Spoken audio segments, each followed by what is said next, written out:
Good morning students, आपका स्वागत है फिर से मेरे यूट्यूब चैनल वीर फिजिक्स क्लासेस में। आज हम बात करेंगे 11th क्लास की फिजिक्स यूनिट नंबर 5 का फर्स्ट चैप्टर जो है इसके जिसका नाम है centre of mass and rotational motion. ये 5th नंबर यूनिट है जिसका फर्स्ट चैप्टर है। तो आज की इस वीडियो में हम इस यूनिट का जो फर्स्ट चैप्टर है इसकी इंट्रोडक्शन के बारे में हम डिस्कस करेंगे। किसकी इंट्रो मींस यहां पर हम कुछ पॉइंट्स के बारे में डिस्कस करेंगे आज इस वीडियो में, जो बेसिक पॉइंट्स हैं जो बार बार इस यूनिट के अंदर यूज होंगे। क्लियर? तो उसके लिए मैंने ये वीडियो बनाई है कि बेसिक जो पॉइंट्स हमारे सामने आते हैं तो कुछ बच्चे बार बार सोचते हैं कि इसमें सर क्या आएगा, ये क्या होता है। तो उसके लिए मैंने आज है ये फर्स्ट वीडियो बना रहा हूं इस यूनिट की, जो कि फर्स्ट चैप्टर है, तो ध्यान से सुनिएगा। क्लियर? तो इंट्रोडक्शन में हमारे पास बात आती है कि कुछ पॉइंट्स हैं जिनमें हमारे पास पहला पॉइंट्स आता है रिजिड बॉडी, कि रिजिड बॉडी क्या होती है, जो कि इस यूनिट के अंदर इस चैप्टर के अंदर बार बार यूज होगी। तो बेटा जो रिजिड बॉडी होती है इसके बारे में हम डिस्कस करेंगे कि रिजिड बॉडी क्या होती है। बेटा रिजिड बॉडी वो बॉडी होती है जिसकी डेफिनेट साइज हो। क्या हो? डेफिनेट तो क्या हो? साइज हो, और डेफिनेट ही शेप हो। मतलब शेप और साइज जो है वो डेफिनेट हो, उस प्रकार की बॉडी को हम क्या बोलते हैं? Rigid body. मींस इसके ऊपर अगर आप कोई भी फोर्स अप्लाई करें रिजिड बॉडी के ऊपर, तो इसकी रिजिड बॉडी के अंदर जो भी पार्टिकल हैं उनके बीच की डिस्टेंस है, या जो रिजिड बॉडी है उसकी जो शेप है उसके अंदर कोई चेंजमेंट नहीं आता है। कब? जब हम एक्सटर्नल फोर्स, बाहर से कोई भी फोर्स है जिसके बारे में हम डिस्कस करेंगे, वो लगाते हैं, तो इसकी distance between the different pairs of particles. जैसे हमारे पास कोई भी एक रिजिड बॉडी है जिसके अंदर क्या होते हैं बेटा? पार्टिकल्स होते हैं। ठीक है? तो इन पार्टिकल्स के बीच में क्या होता है? फोर्स होता है, और इन पार्टिकल के बीच में एक डेफिनेट क्या होती है? डिस्टेंस होती है। तो जब हम इसके ऊपर कोई भी फोर्स अप्लाई करते हैं तो इनके अंदर कोई भी चेंजमेंट नहीं आता है। सच type of body is called rigid body, जिसकी डेफिनेट साइज, डेफिनेट शेप, मतलब शेप और साइज फिक्स रहती है, डेफिनेट रहती है, तो उन्हें हम क्या कहते हैं? Rigid body. क्लियर? तो इसके ऊपर आप कोई भी फोर्स अप्लाई करेंगे तो इसके अंदर कोई भी चेंजमेंट नहीं आता है। Such kinds of bodies is called rigid body. Clear? इसके बाद हमारे पास एक वर्ड और आता है जो बार बार यहां पर इस चैप्टर में यूज होगा, सिस्टम। क्या वर्ड यूज होगा? सिस्टम। तो जैसे कोई भी रिजिड बॉडी होती है बेटा, उसके अंदर लार्ज नंबर ऑफ पार्टिकल्स होते हैं। क्या होते हैं? लार्ज नंबर ऑफ पार्टिकल्स हैं, वो होते हैं उस बॉडी के अंदर। तो एक सिस्टम बन जाता है रिजिड बॉडी के अंदर, जो पेयर्स हैं। पेयर्स का मतलब जोड़े। पेयर्स, जोड़े जो हैं किसके? पार्टिकल्स के। किसके जोड़े? पार्टिकल्स जो हैं, पार्टिकल्स के जो पेयर्स हैं उनसे वो मिलकर क्या बनाते हैं? सिस्टम बनाते हैं। क्या बनाते हैं? सिस्टम। क्लियर? तो यहां पर आपके पास सिस्टम क्या होता है? A collection of any number of particles interacting with one another is said to be a system। मतलब कलेक्शन, जैसे ये एक बॉडी है, इसके अंदर क्या है? नंबर ऑफ पार्टिकल्स हैं बहुत सारे, तो इनके पेयर से कलेक्शन बनता है। क्लियर? तो उसे, उस कलेक्शन को हम क्या बोलते हैं? सिस्टम बोलते हैं। क्या बोलते हैं? सिस्टम। यानी वर्ड जो सिस्टम है, सिस्टम क्या होता है? जिसमें 2 और मोर देन 2 बॉडीज हैं, या कोई एलिमेंट्स हैं, या कोई पार्टिकल्स हैं, वो इन्वॉल्व हो जाते हैं, तो वो एक सिस्टम बन जाता है। क्या बन जाता है? सिस्टम। जैसे आप स्कूल में पढ़ते हैं, स्कूल का क्या है? एक सिस्टम है, मैनेजमेंट सिस्टम होता है एक। ठीक है ना? एक सभी उस सिस्टम में कौन कौन आते हैं?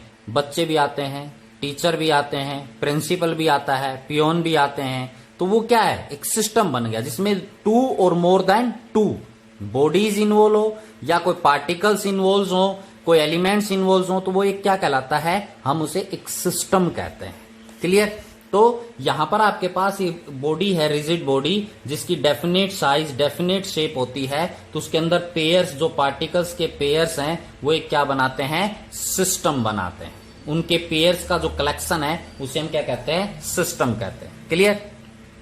नेक्स्ट पॉइंट हमारे सामने आता है कि एक इंटरनल फोर्स, ये वर्ड भी आपके सामने बार बार यूज आएगा। इंटरनल फोर्स क्या होता है? तो बेटा कोई भी जैसे रिजिड बॉडी है, इसके अंदर पार्टिकल्स होते हैं। क्या होते हैं? लार्ज नंबर्स ऑफ पार्टिकल्स हैं, वो अवेलेबल होते हैं। तो इन पार्टिकल्स के बीच में, यानी इंटरनली, इंटरनल मतलब अंदर, कोई भी रिजिड बॉडी उसके अंदर क्या है, पार्टिकल्स। तो उन पार्टिकल्स के बीच में आपस में जो पार्टिकल्स का पेयर बनता है, उनके बीच में एक फोर्स काम करता है। क्या काम करता है? फोर्स। मतलब उस फोर्स से ये पार्टिकल्स जो हैं वो आपस में क्या होते हैं, बंधे हुए होते हैं। उसे हम इंटरनल फोर्स कहते हैं। क्या कहते हैं? Internal force. कोई भी है तो यहां पर हमारे पास क्या है कि एक दूसरे के ऊपर वो क्या लगाते हैं, फोर्स लगाता है। जैसे इस फर्स्ट पार्टिकल ने किस पे फोर्स लगाया, सेकंड पे, तो सेकंड किसके ऊपर फोर्स लगाएगा, फर्स्ट पर भी लगाएगा। क्लियर। तो इंटरनली, इंटरनल का मतलब अंदर, पार्टिकल्स जो होते हैं, पार्टिकल्स के जो पेयर्स होते हैं, उनके बीच में आपस में एक इंटरेक्शन होता है, एक फोर्स होता है, उसे हम क्या बोलते हैं, इंटरनल फोर्स बोला जाता है। ठीक है। और इसलिए यहां पर आपके पास क्या है, एक दूसरे, एक पार्टिकल है दूसरे पार्टिकल पर फोर्स लगाता है, दूसरा है वो पहले पर लगाता है। तो यहां पर जो फोर्स है ना वो कैंसिल हो जाता है।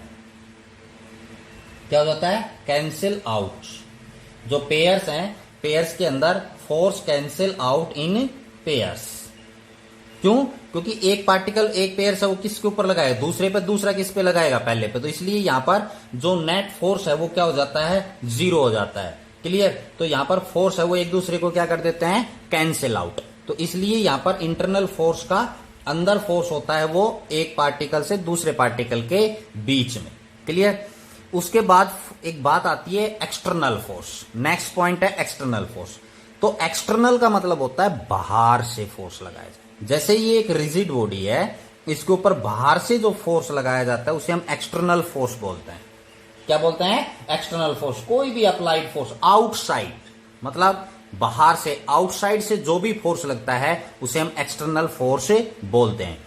जब हम ये एक्सटर्नल फोर्स किसी बॉडी के ऊपर अप्लाई करते हैं तो ये या तो बॉडी को रेस्ट पर ले आता है, मोशन में है तो रेस्ट पे आ जाएगी, और अगर रेस्ट पे है तो वो किस में आ जाएगी बेटा, मोशन में आ जाएगी।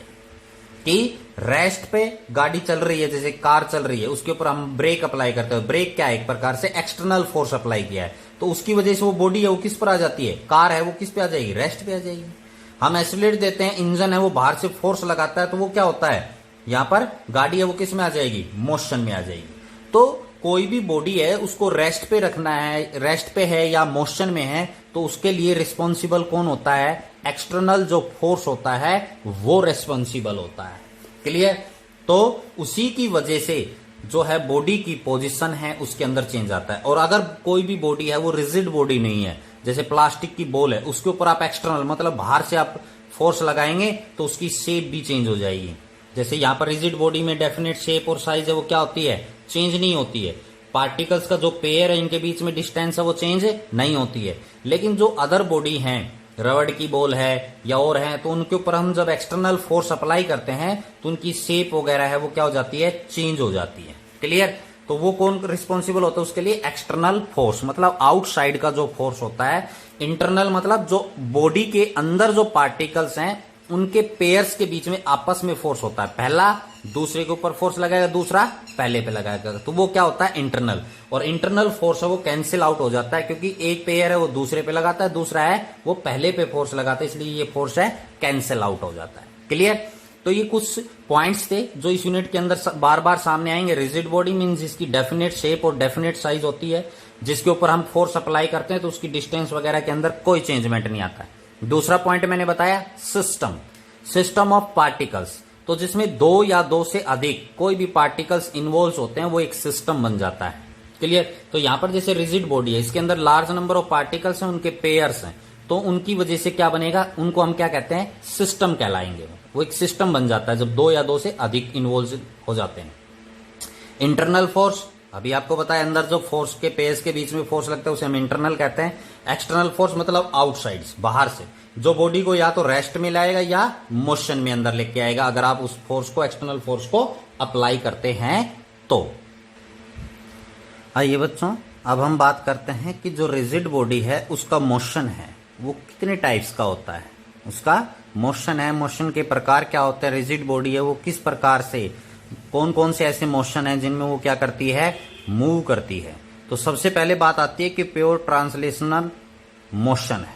प्योर ट्रांसलेशन मोशन है वो क्या होता है, प्योर का मतलब जिसमें किसी प्रकार के दूसरे मोशन का मिक्सअप ना हो। ट्रांसलेशन क्या होता है कि कोई भी बॉडी है जब वो एक लीनियरली मूव करती है। कैसे मूव करती है, लीनियरली मतलब सीधा, ये एक लीनियर मोशन।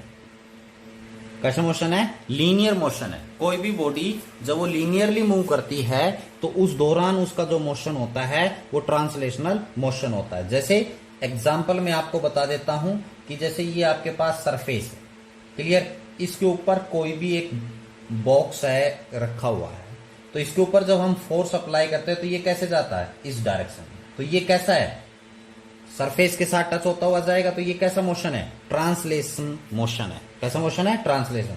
या इसमें हम क्या ले सकते हैं, एक इंक्लाइंड प्लेन ले सकते हैं, जो कि इंक्लाइंड प्लेन के बारे में आप यूनिट नंबर 3 में बहुत पढ़ चुके हैं, जिनके रिलेटेड मैंने वीडियो बनाई। तो जैसे यहां पर एक वुडन का बॉक्स रखा हुआ है, तो यहां पर आपके पास जब ये नीचे की तरफ स्लाइड करेगा, कहां आएगा, डाउनवर्ड जब स्लाइड करेगा तो इसका जो मोशन होगा वो कैसा होगा, प्योर ट्रांसलेशन मोशन होगा। इस ट्रांसलेशन मोशन में कि जो बॉडी है, जैसे अभी हमने बात की रिजिड बॉडी है, जैसे ये रिजिड बॉडी है, इसका हर एक पार्टिकल जो है, each and every particles travel the same linear distance, travel the same linear distance in the given time.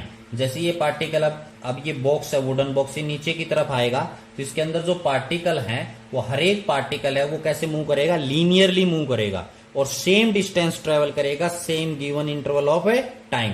तो such type of motion is called pure translation motion.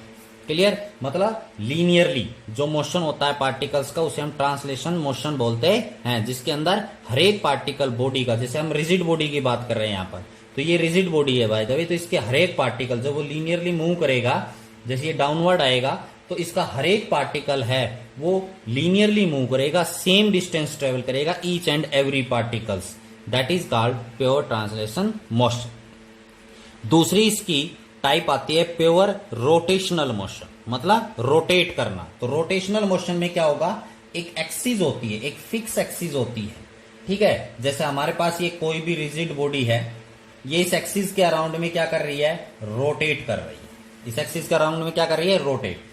तो यहां पर इस रिजिड बॉडी के अंदर लार्ज नंबर ऑफ पार्टिकल्स हैं, बोलो है या नहीं है। तो यहां पर लार्ज नंबर ऑफ पार्टिकल्स हैं, तो जब रोटेशनल मोशन होगा प्योर, तो उसमें क्या होगा, ये रिजिड बॉडी इस एक्सिस के अलोंग, इस एक्सिस के अराउंड में क्या करेगी, रोटेट करेगी। क्या करेगी, रोटेट इस फिक्स एक्सिस में। ये एक्सिस कैसी है, फिक्स है। क्लियर, इसको चाहे आप वाई एक्सिस मान लो, चाहे जेड एक्सिस मान लो, इस एक्सिस के अलोंग है वो ये क्या करेगा, रोटेट करेगी रिजिड बॉडी। तो रोटेशनल मोशन में क्या होगा, इसका हर एक पार्टिकल भी एक्सिस ऑफ रोटेशन से इसकी जो डिस्टेंस होगी, जैसे इसकी पहला पार्टिकल है तो इसकी डिस्टेंस कितनी होगी एक्सिस ऑफ रोटेशन से, r1 मान लेते हैं। इस पार्टिकल की एक्सिस ऑफ रोटेशन से डिस्टेंस क्या है, r2 है। जैसे इस पार्टिकल की आपके पास क्या है, r3। तो इसी प्रकार अलग अलग पार्टिकल्स की एक्सिस ऑफ रोटेशन से डिस्टेंस कैसी है, अलग अलग है। क्लियर, तो हर एक की क्या है, फिक्स नहीं है। तो वो एक्सिस के, यहां पहला पार्टिकल एक्सिस ऑफ रोटेशन के नजदीक भी हो सकता है, दूसरा वो इससे दूर भी हो सकता है। तो अलग अलग यहां पर इनकी डिस्टेंस है एक्सिस ऑफ रोटेशन में। तो जब ये बॉडी है रिजिड बॉडी, इस एक्सिस के अलोंग में क्या करेगी, रोटेट करेगी। जैसे ये है आपके पास, ये पेन है, मैंने ऐसे ओरिजेंटली रखा है, तो ये ऐसे घूम रहा है बाय द वे, ये ठीक है ना। तो इसकी एक्सिस ऑफ रोटेशन क्या हो गई, ये हो गई। तो इस एक्सिस ऑफ रोटेशन के अलोंग ये क्या करेगा, रोटेट। तो इस प्रकार जो रोटेशन है उसे हम क्या कहते हैं, प्योर रोटेशनल मोशन है, फिक्स एक्सिस के अलोंग रोटेट करता है। क्लियर, तो इसके अंदर हर एक जो पार्टिकल है वो कैसे मूव करेगा, सर्कुलर में, सर्कल में मूव करेगा। Every particle of the body moves in circle. और जब ये सर्कल में रोटेट करेंगे तो बेटा ओमेगा इनकी क्या होती है, एंगुलर वेलोसिटी होती है। कैसी वेलोसिटी होती है, एंगुलर वेलोसिटी। जब कोई भी बॉडी है वो रोटेशनल मोशन में या सर्कुलर मोशन में होती है तो उसकी अलग से वेलोसिटी होती है एंगुलर, यानी जब सर्कुलर में घूमता है, जैसे यहां पर हम रोटेशनल मोशन में बात करेंगे तो जो भी आपने लीनियर में पढ़ा था, जैसे लीनियर डिस्टेंस, तो अब आइए angular distance, linear velocity, angular velocity, linear acceleration, angular acceleration, ये सब है वो इस यूनिट के अंदर आप पढ़ेंगे। तो यहां पर जैसे रोटेट कर रहा है तो यहां पर हर एक पार्टिकल्स है वो क्या करेगा, सर्कुलर मोशन में, तो उनकी हर एक की क्या होगी, एंगुलर वेलोसिटी होगी, और हर एक पार्टिकल की एंगुलर वेलोसिटी मतलब ओमेगा है वो सेम होगी। जैसे प्योर ट्रांसलेशन मोशन में each and every particle travel same distance in given interval of time, तो इसी प्रकार यहां पर जो आपके पास रोटेशनल मोशन होगा उसमें हर एक पार्टिकल की जो एंगुलर वेलोसिटी है वो क्या होगी, सेम होगी। तो यहां पर एक रिलेशन होता है linear velocity v that is equal to r omega. v क्या है, लीनियर वेलोसिटी, r क्या है, रेडियस रोटेशन से, और ओमेगा क्या है, एंगुलर वेलोसिटी। तो यहां पर जो एंगुलर वेलोसिटी हर एक पार्टिकल की क्या होगी, सेम, तो यहां पर लीनियर वेलोसिटी जो है वो हर एक पार्टिकल की क्या होगी, अलग अलग होगी रोटेशनल मोशन में। एक इंपोर्टेंट क्वेश्चन है, ध्यान देना है कि रोटेशनल मोशन में एंगुलर वेलोसिटी क्या होती है, सेम, लेकिन लीनियर वेलोसिटी है वो क्या होगी, अलग अलग होगी। क्लियर हो गया।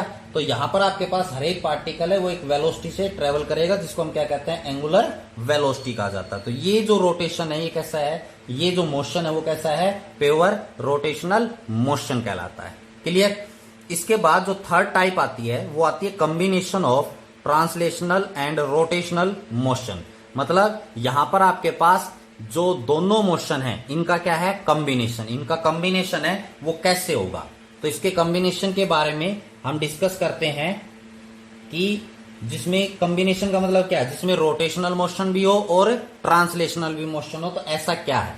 तो इसके लिए आपको पता है, जैसे हम यहां पर एक इंक्लाइंड प्लेन ले लें, कैसा प्लेन ले लें, इंक्लाइंड, ये एक थीटा है, यहां पर हम कोई भी रिजिड बॉडी रखते हैं, जैसे सर्कुलर रिजिड बॉडी, तो जब आपको पता है जब ये डाउनवर्ड आएगी तो इसके अंदर दोनों मोशन होंगे, ट्रांसलेशनल भी और रोटेशनल भी। क्यों, क्योंकि जब ये नीचे की तरफ आएगी तो जैसे अब आप पेन की तरफ देखिए, मार्कर की तरफ, ये रोल करता हुआ ऐसे, ये मोशन है कैसा है, रोटेशनल भी है और ट्रांसलेशनल भी है, दोनों मोशन है। ये देखिए रोटेशनल भी है और ट्रांसलेशनल भी है। ट्रांसलेशन कैसे, मतलब ऐसे जा रहा है, रोटेशन का मतलब ये अपनी एक्सिस का लॉन्ग क्या हो रहा है, घूम रहा है। तो इसी प्रकार ये पार्टिकल है जब डाउनवर्ड आएगा तो इसके अंदर रोटेशनल मोशन भी होगा और ट्रांसलेशनल मोशन भी होगा, यानी दोनों मोशन होंगे इस प्रकार की मोशन में। क्लियर। तो रोलिंग होती है, जैसे रोलिंग हो रहा है, रोल हो रहा है, तो वो मोशन है क्या है, जिसके अंदर ट्रांसलेशनल भी है और रोटेशनल मोशन भी है। क्लियर। तो यहां पर ये रिजिड बॉडी के 3 जो आपके पास हैं वो मोशंस के बारे में डिस्कस किया, और कुछ पॉइंट्स हैं जिनके बारे में डिस्कस किया जो कि इस यूनिट के अंदर है वो यूज होंगे। क्लियर। तो आज के लिए इतना ही। वीडियो को लाइक और सब्सक्राइब करना ना भूलें। फिर मिलते हैं नेक्स्ट वीडियो में।